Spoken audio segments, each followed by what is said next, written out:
Через месяц после того, как я подписал завещание, нотариус еще раз переспросила меня: «Вы точно понимаете, что дети не получат ни копейки?» Я только кивнул и подумал: а где они были, когда я ночами сидел один в пустой московской квартире и разговаривал с фотографией жены? Смешно. Когда-то я мечтал, что на старости лет дом будет полон внуков и запаха пирогов. А в итоге на моем телефоне сейчас 142 пропущенных вызова за неделю. И ни в одном из них нет настоящей заботы. Только цифры. Нули. Миллионы. Друзья, прежде чем я начну эту историю, напишите, пожалуйста, в комментариях, из какого вы города, из какой страны вы слушаете. И если вам близка тема родителей и взрослых детей, поддержите канал, подпишитесь и перешлите эту историю тем, кому она может быть нужна. Возможно, именно сейчас где-то сидит такой же одинокий отец или мать и думает, что он один в своей боли. Я сидел на веранде своего нового, еще пахнущего свежим деревом домика под Костромой и смотрел на тусклый экран телефона. 18-й пропущенный вызов за день. Все от сына. Вчера телефон тоже разрывался. 23 звонка. 16 от дочери, 7 от сына. Позавчера 20. Я даже не сразу понял, что в меню телефона появилась отдельная строка: пропущенные 142 за неделю. 4 года этот экран был пустым. 4 года тишины. 4 года, в течение которых я для собственных детей был, по-честному, мертв. А теперь, когда они узнали, что московскую трешку я продал за 5 миллионов и уехал в провинцию, я вдруг снова ожил. Меня зовут Василий Петрович Соколов. Мне 67. Бывший инженер-конструктор, один завод, один цех, один кабинет и 42 года у станков, чертежей и запаха машинного масла. Обычная советская, а потом уже российская биография. У меня 2 взрослых детей. Сын Игорь, 42 года, дочь Оксана, 38. У обоих свои семьи, работа, квартиры, кредиты, заботы. Все как положено. Когда-то я гордился, что вывел их в люди. Теперь даже не знаю, можно ли так говорить. С женой Ниной мы прожили вместе 45 лет. Знаете вот эти студенческие фотографии? Худые, смешные, с нелепыми прическами и сияющими глазами. У нас была такая. Мы познакомились в институте на инженерном факультете. Она смеялась так, что я забывал все формулы высшей математики. Поженились на 3-м курсе. По тем временам это никого не удивляло. Через год родился Игорь, еще через 4 – Оксана. Мы не были богатые, но жили правильно, как считалось. Работали, копили, стояли в очереди на квартиру, экономили на всем, кроме детей. Трешку в Бутово мы получили как награду за годы ожидания. Хрущевка, кривые стены, низкие потолки, но свое. Там пахло супом, свежевыстиранным бельем и детскими тетрадями. Там росли наши дети. Там мы с Ниной учились быть родителями. Там же, позже, я учился быть вдовцом. Игорь вырос, стал программистом, женился на Светлане. 2 мальчишек, мои внуки. У Оксаны муж Андрей, бизнесмен, приличная машина, красивая квартира и дочка Лиза. Когда мы с Ниной вышли на пенсию, я думал, что начинается самый спокойный, мягкий, золотой этап жизни. Мы сидели на кухне, пили чай, обсуждали, какой торт купить к приезду внуков, какой мультик они любят. Нина обожала готовить для них его любимые сырники. А потом одна ночь разделила мою жизнь на «до» и «после». Инсульт случился внезапно. Никаких предвестников. Только странная тишина в спальне. Я проснулся от того, что Нина странно дышала. «Нин», — тихо позвал я. Она не ответила, только губы двигались, как будто она пыталась сказать «Вася», и не могла. Лицо перекосило, левая рука повисла плетью. Я помню, как дрожащими пальцами набирал скорую. Как не мог попасть в дырочку замка, пока закрывал дверь. Как врач на пороге бросил быстрый взгляд и сказал только: «Собирайтесь. Время идет. Недельная реанимация, как черная дыра. Ты живешь от посещения до посещения, от звонка врача до шепота медсестры. Состояние тяжелое, стабильно». Я позвонил детям в ту же ночь. «Игорь, мама в больнице. Инсульт. Состояние тяжелое. Я очень старался говорить ровно. Он выдохнул. «Пап, у нас релиз, проект горит, я не могу сорваться. Как только разгребусь, сразу приеду. Держи меня в курсе». Он не приехал. Ни завтра, ни через неделю. Оксана ответила мягче. «Папа, у Лизы температура, я не могу ее оставить. Конечно, мы переживаем. Передай маме, что я ее люблю». Она тоже не приехала. Я старательно придумывал детям оправдания. У них работа, у них дети, Москва большая, пробки. Но когда Нину перевели из реанимации в палату, и врач сказал: частичный паралич, нарушение речи, нужен постоянный уход, оправдания закончились. Началась реальность. Я забрал Нину домой.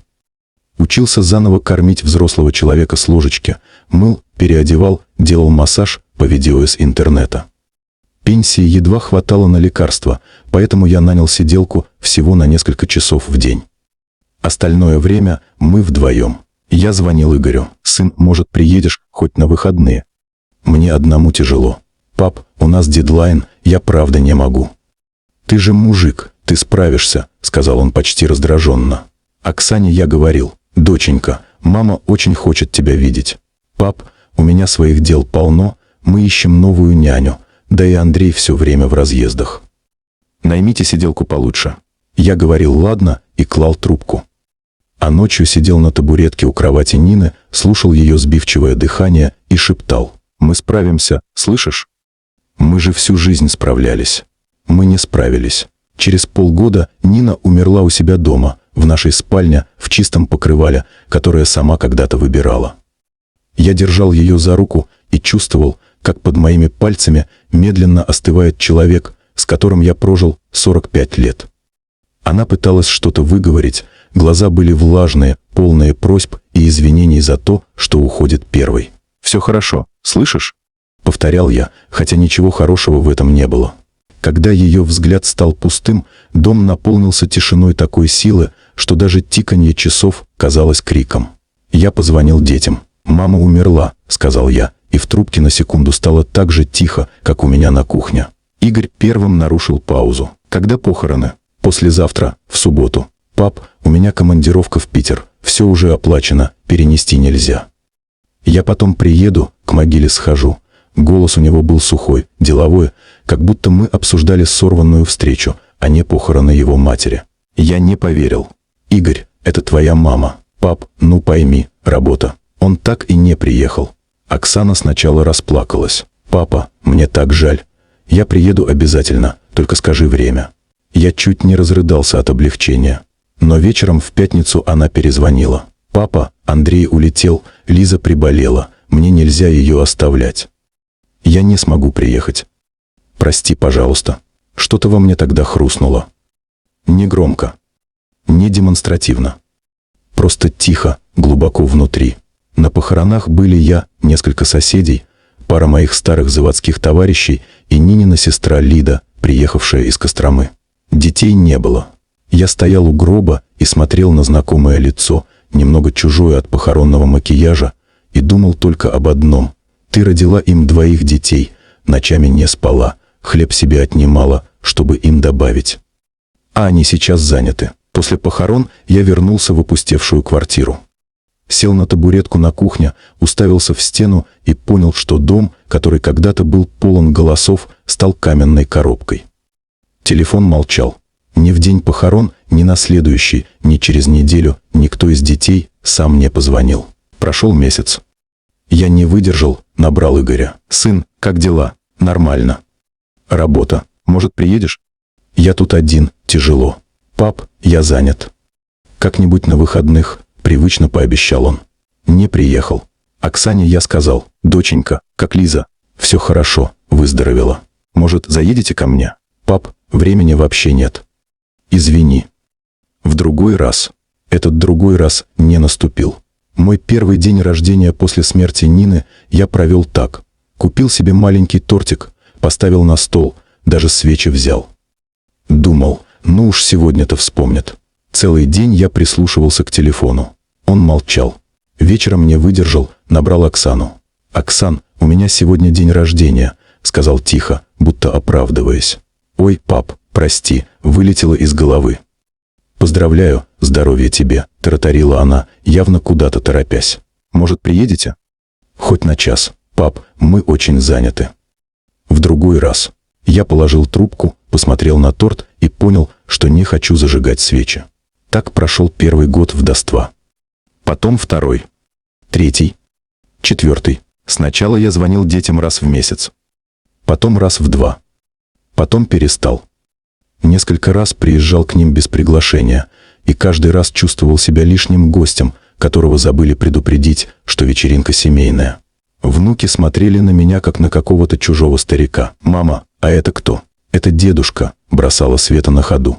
Они кивали и тут же возвращались к своим планшетам. Я пил чай на чужих кухнях и видел, как Игорь краем глаза смотрит на часы или телефон. Как Оксана облегченно выдыхает, когда я говорю: «Ну, я пойду». В какой-то момент я понял. Я хожу проситься в их жизнь, как нищий, который стучится в дверь, где его не ждут. И просто перестал. Телефон замолчал окончательно. Я жил по расписанию пенсионера. Завтрак, новости, прогулка в парк, магазин, обед, сериал, ужин, сон. День сливался с днем, неделя с месяцами. Иногда ночью я просыпался от собственных мыслей. Зачем я живу? Для кого? Да, у меня были книги, телевизор, редкие разговоры с соседями на лавочке. Но рядом не было ни одного родного человека, который бы позвонил и спросил: «Пап, ты поел?» На 4-й год этой вязкой тишины ко мне приехала Лида, сестра Нины. Маленькая, подвижная, с вечно уставшими, но очень теплыми глазами. Она зашла, осмотрела мою захламленную кухню, пустые стулья, вздохнула. «Вася, да ты здесь как в камере сидишь». И только после этого я впервые за долгое время вслух рассказал все. Про инсульт, про похороны, про пропущенный день рождения, про эти редкие, холодные визиты к детям. Лида слушала, вытирая глаза краем фартука. «Это же твои дети, как так можно?» — повторяла она, словно пытаясь найти какое-то оправдание и не находя. Она пожила у меня неделю, вымыла квартиру до блеска, приготовила нормальную еду, просто была рядом. Мне стало чуть легче дышать. Перед отъездом она сказала фразу, которая перевернула мою жизнь. «Вася, а что ты вообще держишься за эту Москву? Продай квартиру, переезжай к нам в Кострому. Дом у меня большой, рядом недорогие домики продаются, купишь себе свой. Будем жить по-человечески, а не гнить в одиночестве». Я сначала отмахнулся. «Ну что ты, Лид, да как я все брошу? Это же наша квартира, дети тут выросли». Она посмотрела на меня очень жестко, не как сестра жены, а как строгий врач. «Какие дети, Вася? Они 4 года живут, как будто тебя нет. Живи хотя бы оставшиеся годы для себя». Я думал месяц. Ходил по комнатам, гладил рукой по подоконникам, на которых когда-то стояли Нинины цветы, листал старые альбомы. Каждый уголок квартиры напоминал о том, что было когда-то семьей. Но семья — это не стены. Это люди. А людей рядом со мной больше не было. И тогда я решился. Я выставил 3 в Бутово на продажу. Риэлтор пришел, посмотрел, прикинул. 5 миллионов. Нормальная цена. Район хороший, квартира жилая. Я подписал бумаги, и через пару месяцев на моем счете лежала сумма, которую я никогда в жизни не видел целиком. Я купил под Костромой маленький светлый домик. 2 комнатки, кухня, банька, огород и лес за забором. Собрал вещи, только самое необходимое: документы, фотографии, пару Нининых любимых чашек, старый плед. Все остальное раздала соседям или просто выбросил. Ключи от квартиры я отдал новым хозяевам, дверь закрыл, еще раз оглянулся. 40 лет жизни, первые шаги детей, Нинины пироги, наши ссоры и примирения. Все осталось за этой дверью. Детям я ничего не сказал. А что говорить тем, для кого ты уже 4 года как не существуешь? С этим молчаливым прощанием закончилась первая жизнь, московская, семейная, иллюзорная. Впереди была другая, в маленьком домике под Костромой, с запахом сосен и теплым голосом Лиды за стенкой. Тогда я еще не знал, что именно этот переезд неожиданно оживит моих детей. Но не меня, их интерес к моим деньгам. Когда я только переехал под Кострому, первое время мне казалось, что я попал в какое-то чужое кино. Все было не так, как в Москве. Вместо постоянного гула машин — редкий звук проезжающего трактора. Вместо запаха выхлопных газов — дым от соседской бани и сырая земля после дождя. Я долго не верил, что это теперь и есть моя жизнь. Утром я просыпался не от шума дворовых автомобилей и лифта, а от того, что где-то под окном орал петух, а по крыше дробно стучали капли дождя или шуршал снег. Вставал медленно. Суставы уже не те, спина побаливает, но здесь к этому относишься спокойнее. Природа старость как будто принимает по-доброму. Первая привычка, которая въелась в меня за десятки лет — смотреть на телефон. В Москве я просыпался и машинально тянулся к нему. Вдруг дети написали, вдруг позвонили ночью. Здесь я тоже первое время утром нажимал кнопку, и тусклый экран подсвечивал мне лицо. Пусто, нет уведомлений. И знаете, впервые за долгое время это перестало резать по сердцу. Раньше пустота означала, что меня снова забыли. Теперь, что меня наконец перестали дергать даже банковские рассылки и спам. Я сменил номер, когда переезжал, и сообщать его особо было некому. «Ну вот и все, Вася», — сказал я как-то утром вслух, сидя на краю кровати. «Начинаем заново». Домик был простой. 2 комнаты, кухонька и маленькая веранда с облезлым столиком. Обои местами отошли, полы поскрипывали, но для меня в этом было что-то честное. Здесь никто не притворялся, что все блестит и идеально. Лида в первый же день пришла с целым пакетом тряпок, порошка, ведром и своим боевым настроем. «Так, брат мой, по несчастью, хватит жить в бардаке. Сейчас устроим генеральную уборку, чтобы хоть дышать было легче». Она металась по дому, как ураган. То окна моет, то полы скребет, то старые занавески снимает. Я ходил за ней хвостом, поддакивал, что-то подносил. В молодости я терпеть не мог уборку, все больше по части молоток, гвозди, полка. А тут поймал себя на том, что мне приятно, просто что-то делать, не думая ни о чем. К вечеру дом будто выдохнул. Чистые стекла пропустили солнце, пыль исчезла, старый диван под новым покрывалом стал выглядеть не таким унылым. «Ну вот», — сказала Лида, вытирая лоб. «Уже похоже на жилье, а не на кладовку». Мы сели на кухне, налили чай, и она вдруг тихо добавила: «И тебе, Вася, легче стало».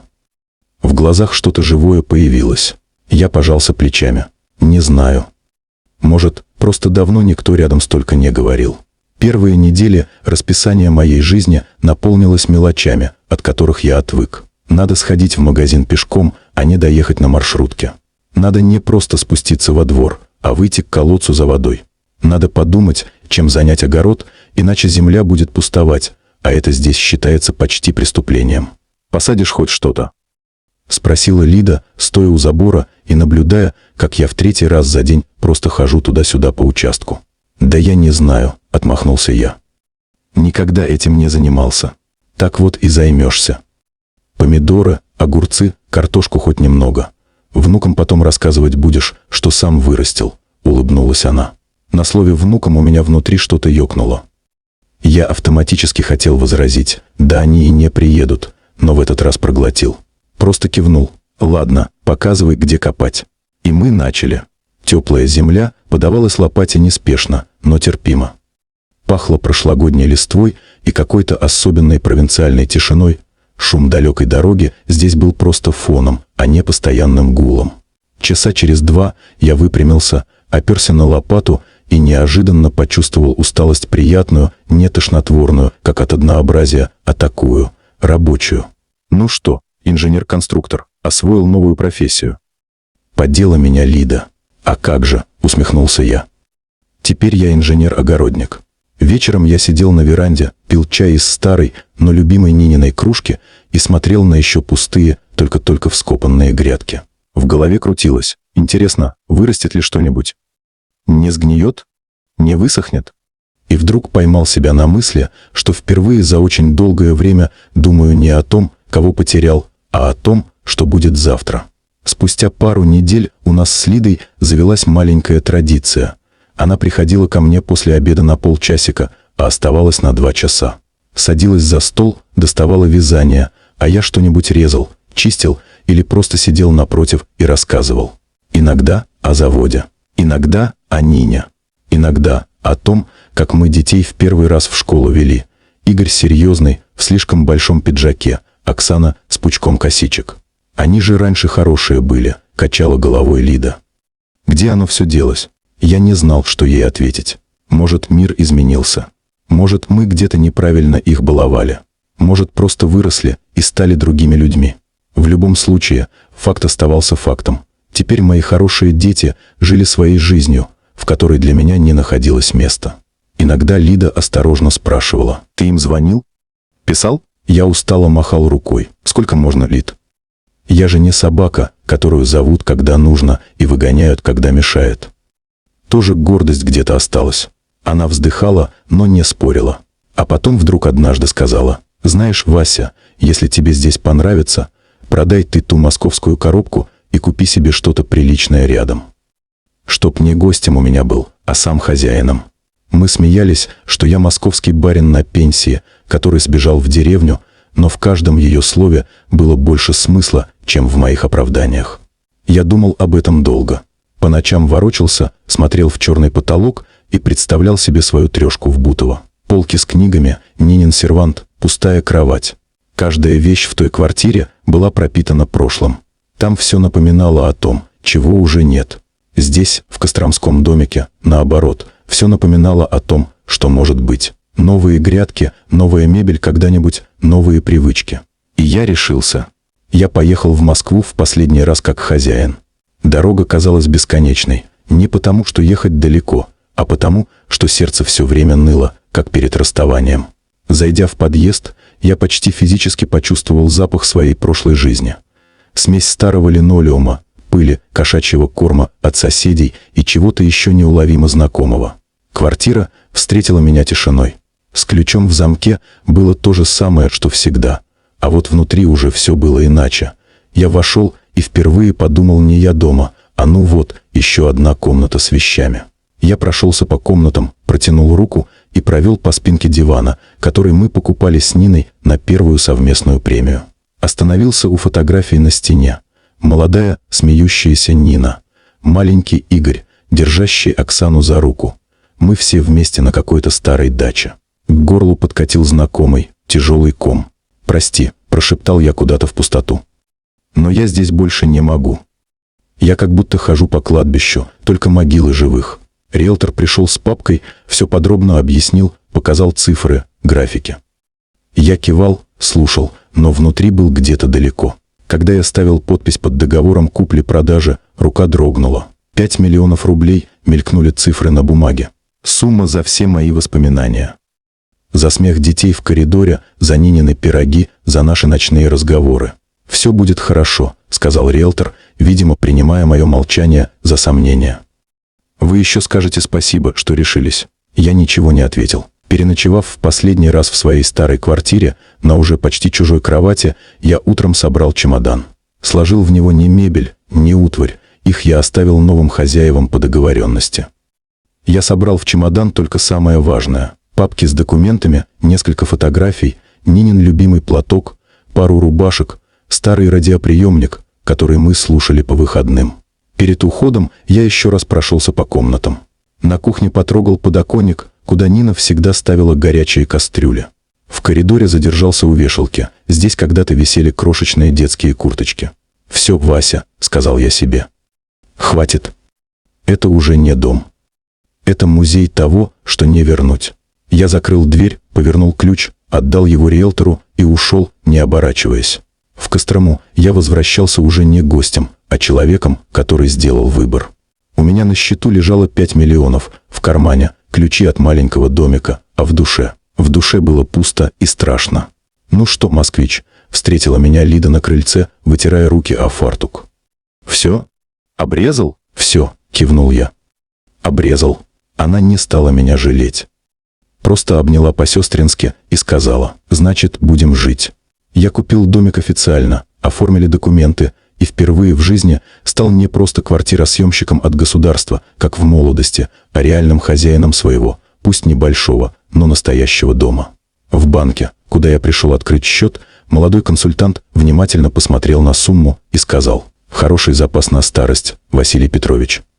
Вам теперь самое главное – спокойно жить и и получать удовольствие. Я кисло усмехнулся. Удовольствие – это громко сказано. Но спокойно, уже неплохо. Я не догадывался тогда, что именно это слово «спокойно» скоро окажется под угрозой. Лето пролетело незаметно. Грядки ожили, зеленые ростки стали полноценными кустами. Потом появились первые помидоры, огурцы, картошка. Я выходил утром на огород как на работу, смотрел, что подросло, что завяло, где надо полить, где прополоть. Честно говоря, я никогда не думал, что могу радоваться обычному красному помидору так, будто получил премию. А тут сорвешь один, поддержишь в руках, понюхаешь. Пахнет солнцем и землей, как раньше на бабушкином огороде. Когда Марина впервые приехала с детьми, и я поставил на стол миску своих помидоров, внуки Лидыной линии с восторгом воскликнули: «Это дедушка Вася сам вырастил». И вот это «сам вырастил» нагрело мне душу сильнее, чем любая дорогая покупка. По вечерам мы с Лидой сидели на веранде, слушали, как стрекочут кузнечики, как где-то вдали лает собака. Я рассказывал ей все меньше о Москве и все больше о том, что хочу еще посадить, какой сарай построить, какие доски купить. Дети мои за все это время не позвонили ни разу, не написали ни одного сообщения. И я уже начал свыкаться с мыслью, что так оно и будет. Есть у меня в жизни Москва и прошлое, и есть Кострома и настоящее. И вот однажды, в начале сентября, когда в воздухе уже чувствовалась осень, а по утрам в огороде появлялся слабый туман, я сидел на веранде с чашкой чая.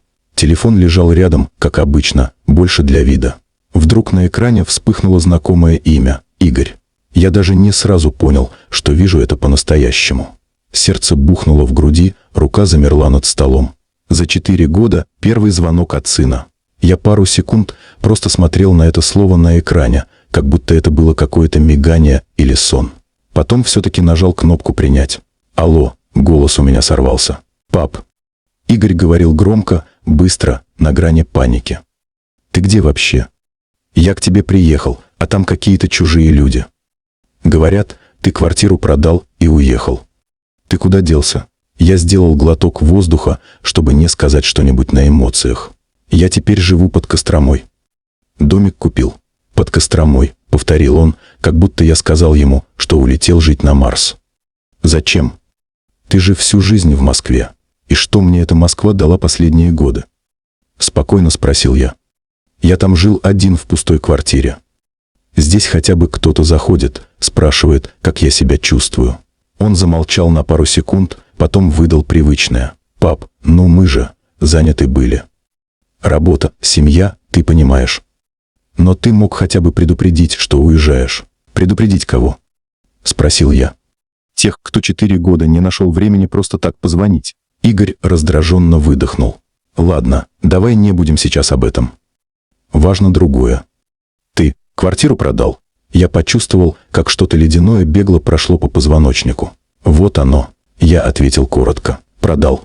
«За сколько?» Я мог бы уйти от ответа, но не стал. «За 5 миллионов». «5?» Он даже присвистнул. «Неплохо. И где деньги сейчас?» «В банке. На моем счете». «Пап», — голос его изменился, из растерянного стал деловым, жестким, как при разговоре о проекте. «У меня тут проблема. Меня сократили, понимаешь? Компания закрывает направления, сокращения массовые.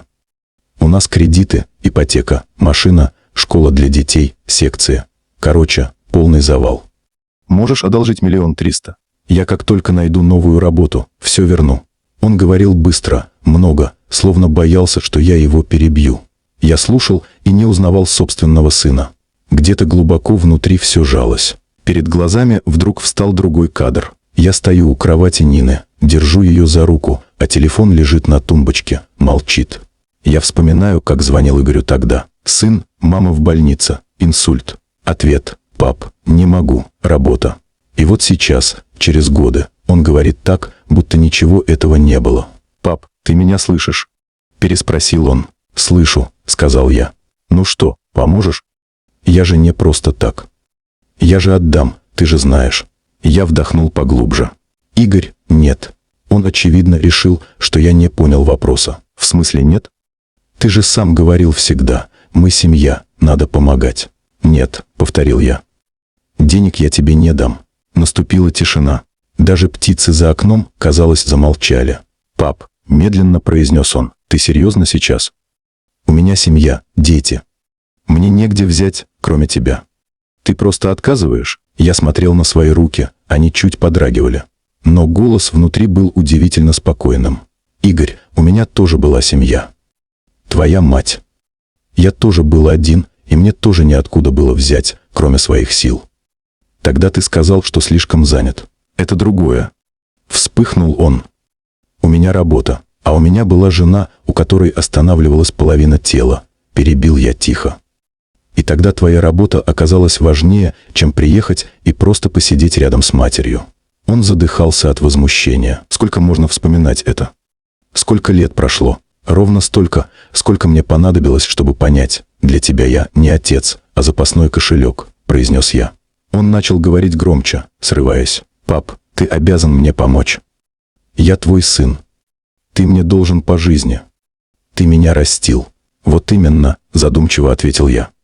«Я тебя растил. Я свое должен уже сделал. Я тебя вырастил и поставил на ноги. Теперь ты взрослый, работаешь, зарабатываешь. А я старик, у которого это единственные деньги на старость. И я не обязан отдавать их человеку, который вспоминает обо мне только тогда, когда ему нехватка. Ты просто жадный», — выпалил он. «Вот и все. Можешь думать, как хочешь», — сказал я.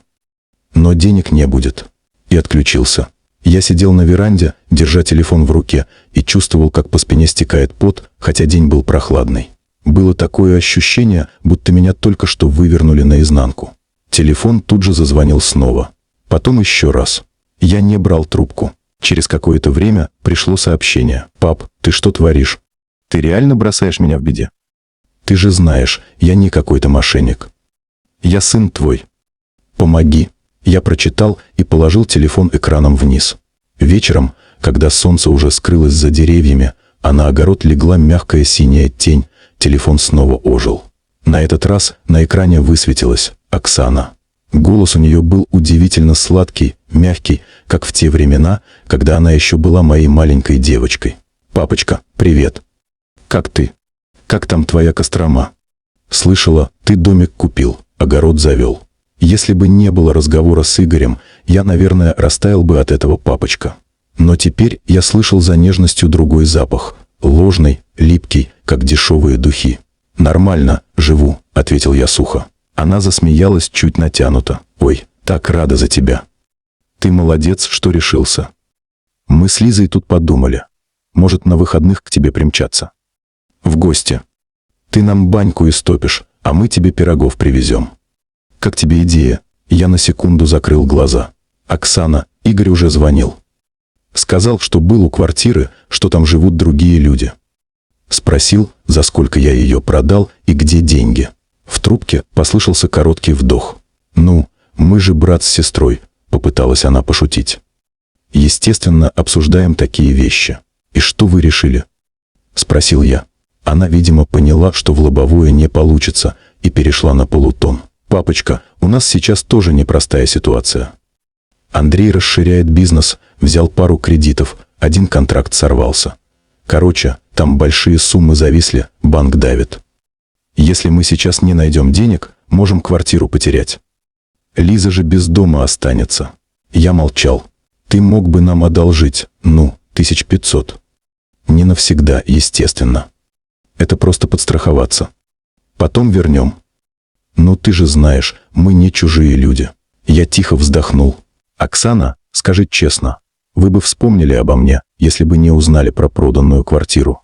В голосе ее что-то дрогнуло. «Пап, ну зачем ты так? Конечно, мы все равно собирались. 4 года?» Перебил я. 4 года вы собирались?» Она заплакала. «Пап, ну да, мы виноваты. Мы плохо себя вели. Но ты же отец, ты должен уметь прощать». «Я умею прощать», — сказал я. «Но не обязан платить за это прощение 5 миллионами». Она вдруг сорвалась. «Значит, так? Значит, ты вообще нам помогать не собираешься? Ты хочешь, чтобы твоя дочь с ребенком на улице оказались?» «Нет», — ответил я. «Я хочу, чтобы моя дочь наконец поняла, что у нее тоже есть ответственность за свою жизнь, а не только у ее старого отца. В трубке повисла тяжелая пауза. Потом она прошипела: «Ты стал жадным стариком, папа». «Эгоистом. Возможно», — согласился я.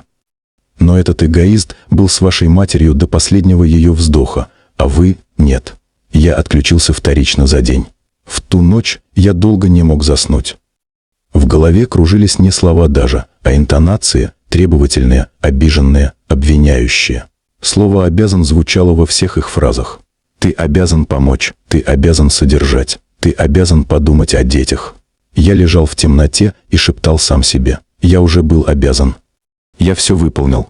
На следующий день началась новая серия звонков. Звонил Игорь, писал сообщения с выдержками из закона. «Ты, как родитель, обязан содержать нетрудоспособных детей, если они нуждаются. Я могу подать в суд на алименты». Я ответил коротко: «Подавай. Ты трудоспособен и работаешь». Суд откажет. Оксана в голосовых сообщениях то плакала, то угрожала. «По закону мы имеем право на наследство. Ты не имел права продавать мамину квартиру без нашего согласия». Я писал: «Квартира была оформлена на меня. Все законно. Наследства не будет». Света, невестка, звонила с дрожащим голосом: «Василий Петрович, ну пожалейте детей. Им нечего будет есть, если банк все заберет». Я знал, что это неправда. У программиста Игоря зарплата всегда была выше моей в разы. Андрей тоже не бедствовал. Это не про детям нечего есть. Это про то, что они не хотят потерять привычный уровень жизни, кредиты, машины, рестораны. А я всю жизнь жил так, чтобы хватало на еду, одежду и иногда на пару билетов в театр. Лида смотрела на меня с тревогой. «Они тебя не оставят, Вась. Будут давить, пока не сдашься». «Не дождутся», — буркнул я. Но в глубине все равно было страшно. Не от их угроз, а от того, что мне приходится выбирать между кровными детьми и собой. В какой-то момент я понял, что просто отказывать мало. Нужно перерезать тот невидимый канат, за который они держатся и которым привязывают меня к себе, надежду на наследство. И тогда я пошел к нотариусу. Контора была в старом доме с высокими потолками, длинными коридорами и скрипучими дверями. В кабинете пахло бумагой, чернилами и кофе. Нотариус, женщина лет 50, с усталым, но внимательным взглядом, выслушала меня от начала до конца. «Значит, вы хотите завещать все не детям, а племяннице?» — уточнила она. «Да», — кивнул я. «Все, дом, участок, деньги на счетах. Вы понимаете последствия?» — осторожно спросила она. «Дети смогут оспорить завещание, если будет малейшее сомнение в вашей дееспособности. Пусть пробуют», — вздохнул я. «Я в здравом уме, пьющим меня никогда никто не видел, диагнозов психиатрических нет. У них нет других оснований». Она кивнула, начала печатать текст. Потом, когда мы все перечитали и дошли до строки «Все свое имущество завещаю Марине», снова подняла на меня глаза. «Василий Петрович, я по-человечески спрашиваю, мне как нотариус, вы точно уверены?» «Это сложное решение». Я подумал пару секунд. Перед глазами всплыли не бумаги и не цифры, а эмоциональные кадры. Нина на похоронах без детей. Пустая кухня в день моего рождения. 4 года тишины. И 2 звонка подряд. «Где вместо как ты?» Звучит «Сколько денег?» «Уверен», — сказал я. «Все, что я был должен этим людям, я уже сделал раньше. Все, что делаю сейчас, делаю для себя». Мы подписали документы. Я вышел из конторы с папкой в руках и вдруг почувствовал, что дышать стало легче. Как будто я наконец признал перед собой: моя семья — это не только те, кто записан в свидетельстве о рождении моих детей. Это те, кто рядом, когда тяжело. Вечером я отсканировал завещание в местном копицентре, пришел домой, включил старенький ноутбук, написал короткое письмо Игорю и Оксане, прикрепил документ и нажал «Отправить». После этого телефон взорвался в прямом смысле слова. Игорь кричал: «Ты не имеешь права нас лишать наследства. Мы все оспорим». «Ты что, совсем с ума сошел?» Оксана рыдала и повторяла как мантру: «Мы же твоя кровь, папа». Я слушал их, и мне было их искренне жаль, не потому, что они останутся без моих денег, а потому, что они так и не поняли простую вещь. Наследство — это не обязанность родителя, а его право. Той же ночью, уже ближе к полуночи, в мессенджере всплыло новое сообщение от Игоря. Он прислал мне видео. Мои внуки сидят на диване, одни в майках, вторые в рубашках. Видно, что их усадили, включили камеру и сказали что-то вроде «говорите дедушке». «Дедушка, мы тебя любим», — монотонно говорили они, глядя не в камеру, а куда-то в сторону. «Помоги, пожалуйста, папе, он очень устал». Я посмотрел на несколько секунд этого видео и выключил. Не потому, что не люблю внуков, а потому, что это была уже не просьба детей, а инструмент давления. В тот момент я понял, что если сейчас не поставлю точку, то меня будут ломать до самого конца жизни. Я выбрал себя. И да, это решение далось мне очень дорого, но оно и стало началом моей настоящей старости. Не в роли виноватого за все старика, которых должен всем, а в роли человека, который имеет право прожить оставшиеся годы спокойно. Я узнал дочь сразу. Все та же походка, те же большие глаза, только в них появилось какое-то нервное напряжение. Лиза рядом стояла с телефоном в руке, листала ленту, даже не поднимая голову. «Папа, привет!» — Оксана попыталась улыбнуться. «Мы к тебе». Я стоял, держась за косяк двери, и ловил себя на том, что не чувствую радости от их приезда. Только усталость и настороженность. «Заходите», — сказал я и отступил в сторону. В доме пахло супом и печеным хлебом. Утром Лида заходила, мы вместе готовили.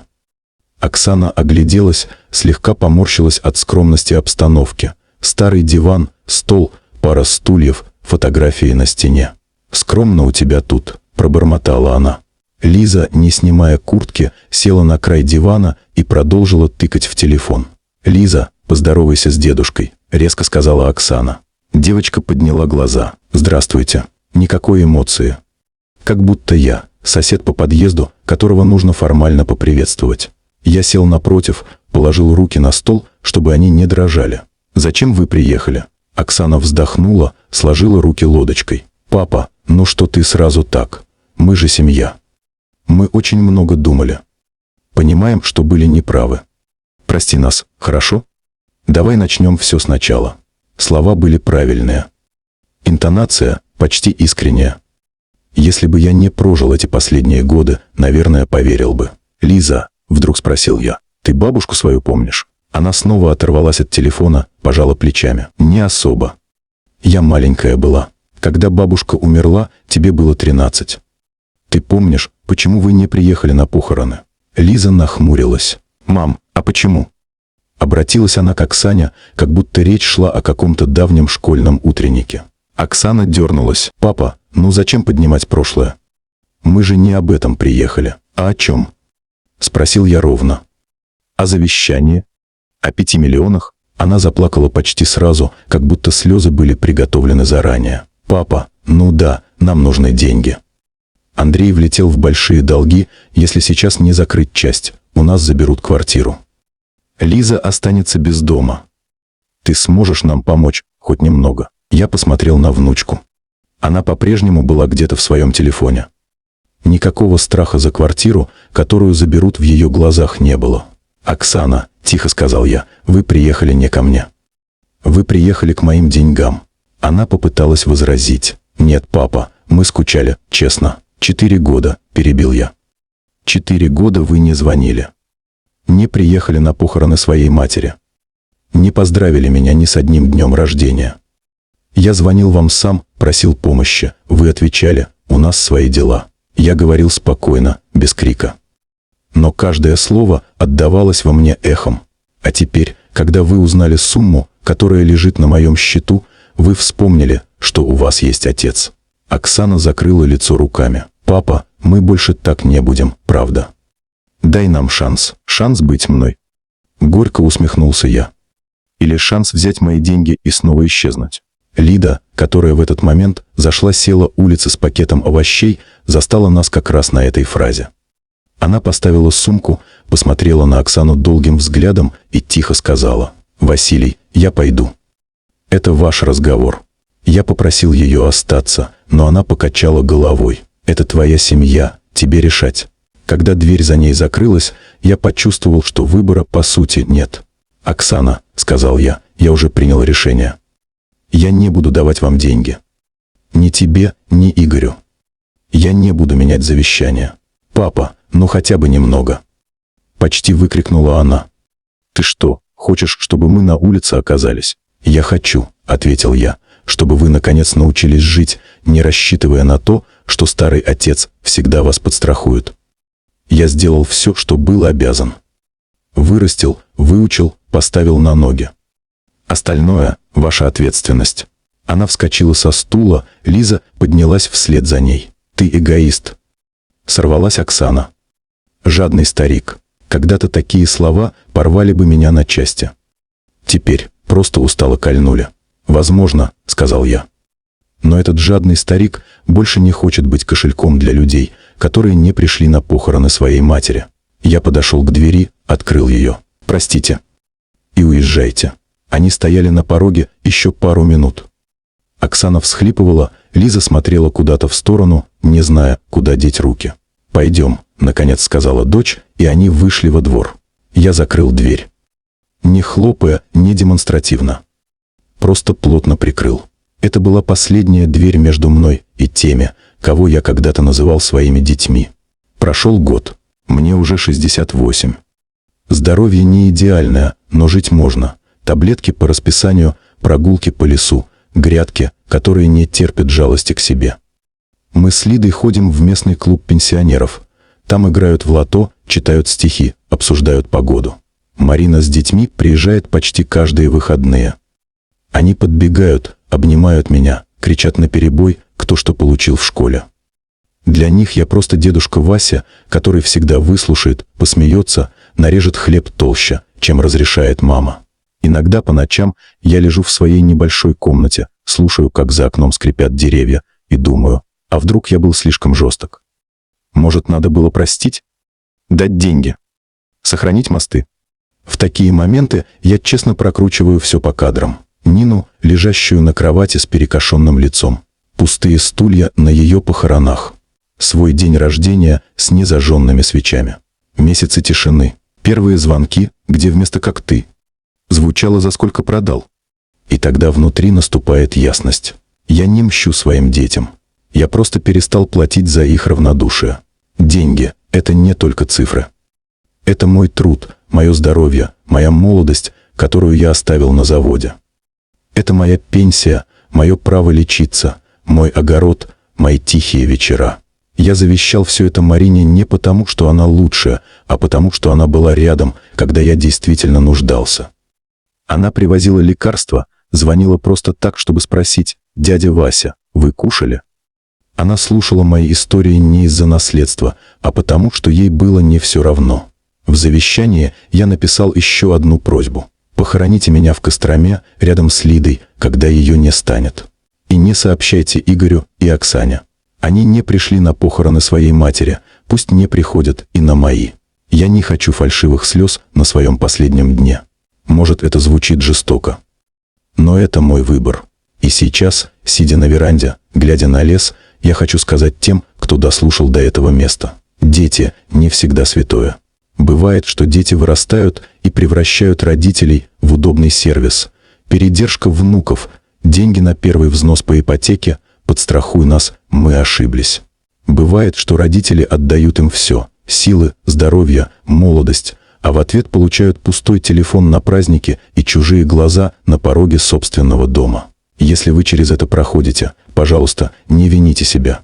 Вы сделали главное – дали жизнь, воспитывали как умели, кормили, лечили, учили ходить и говорить.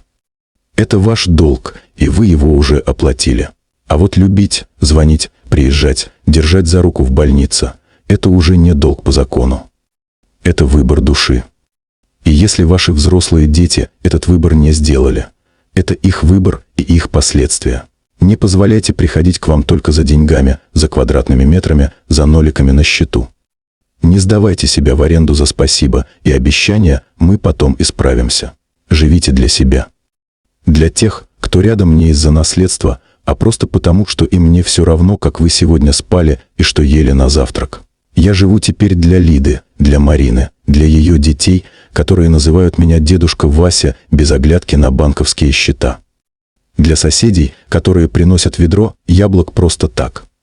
Для людей, вроде вас, которые слушают эту историю и, возможно, узнают в ней кусочек своей жизни. А Игорь с Оксаной? Пусть живут так, как когда-то решили, без отца. Они сделали свой выбор и получили его результат. Друзья, если с вами случалось подобное, когда дети вспоминали о вас только тогда, когда понадобились деньги, напишите, пожалуйста, в комментариях, как вы поступили. Простили или отказали. И, пожалуйста, если можете, перешлите эту историю тем, кто сейчас сидит в пустой квартире или в маленьком домике и думает, что он один такой. Он не один. Подпишитесь на канал, чтобы не потерять следующие истории. И спасибо вам за то, что вы дослушали до конца человека, которого когда-то собственные дети сделали мертвым, а потом очень удивились, что он решил жить дальше, но уже без них.